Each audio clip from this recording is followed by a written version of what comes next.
우리가 믿음이 연약할 때는 하나님께서 이런저런 응답을 해주시지만 우리의 믿음이 성장할 때는 시련과 고난 속에 내버려 두십니다. 어려움과 억울함, 산전수전을 다 겪으면서 믿음이 성장하도록 만들어 주시는 것입니다. 여기서 우리가 발견하는 믿음이 천국의 믿음입니다. 그래서 누가 뭐라 해도, 누가 나를 뒤흔들어도, 누가 나를 욕해도 마음에 상처받지 않고 기쁨으로 이 일을 감당하는 것입니다. 하나님의 영광을 위해서 계획을 세워보십시오. 불가능에 도전해 보십시오. 순식간에 절반이 이루어집니다. 안 되는 것은 없습니다. 내 마음이 안 되는 것이지 하나님께 안 되는 것은 없습니다. 하나님이 원하시면 모든 불가능을 물리치시고 하나님의 기적이 만들어집니다. 그것이 믿음의 사람의 일생입니다. 우리가 일하는 직장, 우리가 쉬는 과정, 우리가 살아가는 이 세상이 깨끗해지도록 하나님의 정의가 임하게 하는 것이 우리 크리스천들의 역할입니다. 우리의 직장은 우리의 선교지입니다. 우리 모두는 예외 없이 선교사들입니다. 우리가 어떤 일을 하든지 어디에 있든지 하나님께 영광을 올리는 일을 해야 하는 이유가 여기에 있습니다.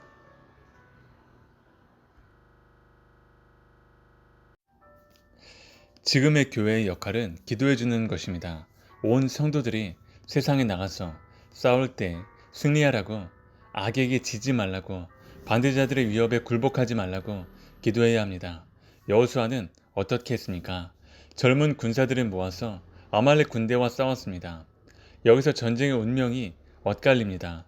기도하면 전쟁에 승리하고 기도하지 않으면 전쟁에 패한다는 놀라운 사실을 배우게 되는 것입니다. 현실과 이상, 기도와 전쟁, 우리는 늘 이 두 사이에 있습니다. 역시 무서운 것은 외부의 공격이 아니라 내부의 갈등입니다. 먼저 내부에 있는 사람들끼리 결속을 잘해야 합니다. 그래야 세상을 이길 수 있습니다. 우리를 반대하고 배척하는 사람들은 소문을 크게 부풀려 말합니다. 그래서 소문이 크게 보이는 것입니다. 교회 안에서도 소문들이 급속도로 퍼집니다. 나중에 알고 보면 사실이 아닌 것이 많습니다. 우리는 항상 하나님을 두려워해야 합니다. 하나님이 우리와 함께 계시다는 사실을 믿으십시오. 우리 눈에 태양이 안 보인다고 태양이 없는 것은 아닙니다. 구름에 잠깐 가려져 있을 뿐입니다. 구름은 영원하지 않습니다. 구름은 지나가게 되어 있습니다. 그리고 태양은 다시 빛나게 됩니다.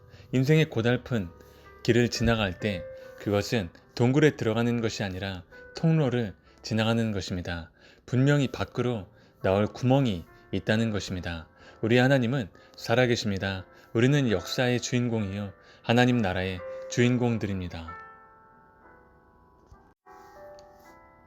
한편으로는 기도하고 한편으로는 파수꾼이 되어 성벽을 지키는 느헤미야처럼 우리도 한편으로는 정의의 사도가 되고 한편으로는 용서와 사랑의 사도가 되어야 할 것입니다. 우리 모두 패배자가 되지 말고 승리자가 되기를 바랍니다. 믿음 없는 자가 되지 말고 믿음 있는 자가 되기를 바랍니다. 하나님께서 우리와 함께 하실 것입니다. 만약 우리 앞에 반대자들과 회방꾼들이 나타나 인생을 흔들어 놓는다면 하나님께 용기를 달라고 기도하십시오. 반대자들의 음모를 막아달라고, 그래서 하나님이 영광을 받으시도록 해달라고 기도하십시오. 우리는 하나님께 기도하고 뜻을 정하는 일을 도중에 멈추지 말아야 합니다. 끝까지 밀고 나가야 합니다. 느헤미야는 밀어붙였습니다. 누가 뭐라 해도 하나님만 바라보고 밀어붙인 것입니다. 느헤미야의 비전과 믿음과 확신은 그 어떤 세력도 방해할 수 없었습니다. 지도자는 자기를 따르는 사람들의 마음 상태를 잘 파악해야 합니다. 겉으로만 따르고 있는 것인지, 마음을 다해 따르고 있는 것인지, 겁을 먹고 있는지, 도망갈 기회를 찾고 있는지 등 그들의 마음을 잘 알아야 영적 전쟁에서 승리할 수 있습니다. 백성들의 문제는 관리인들을 포함해서 두려움에 사로잡힌 것이었습니다. 느헤미야는 모든 중간 리더들과 백성들이 두려워하고 있음을 눈치챘습니다. 이렇듯 사람의 마음을 알아차리는 것이 지도자의 역할이자 중요한 덕목입니다. 믿음이 있으면 두려움은 떠납니다. 나의 믿음이 불처럼 타오르기 시작하면 상대적으로 두려움은 약해지고 나중에는 떠나게 됩니다. 그러다가 믿음이 약해지면 또다시 두려움이 살아납니다. 두려움이 나를 사로잡고 나를 무기력하게 만들고 패배하게 만듭니다.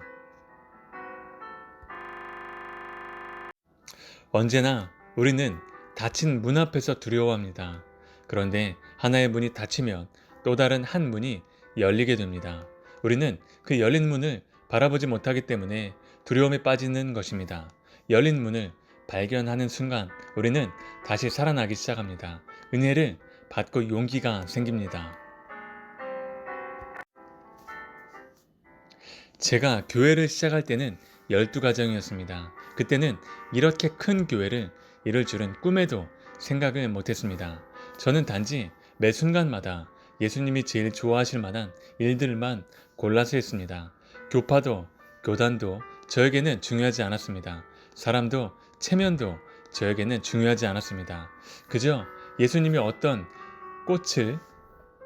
것을 좋아하실까, 어떤 교회를 좋아하실까만 생각했습니다. 그러다가 여기까지 온 것입니다.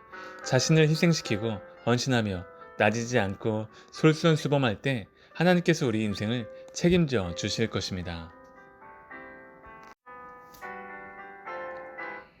세상에 태어나서 할 일 없는 사람처럼 불쌍한 사람은 없습니다. 단순히 직업이 없는 것을 떠나서 자기 인생에서 할 일과 목표가 없는 사람은 정말 불행한 존재입니다. 비전이 없으면 하나님의 일을 못합니다. 믿음이 없으면 하나님의 일을 못합니다. 우리에게 희망이 없고 천국이 없으면 하나님의 일을 하지 못합니다.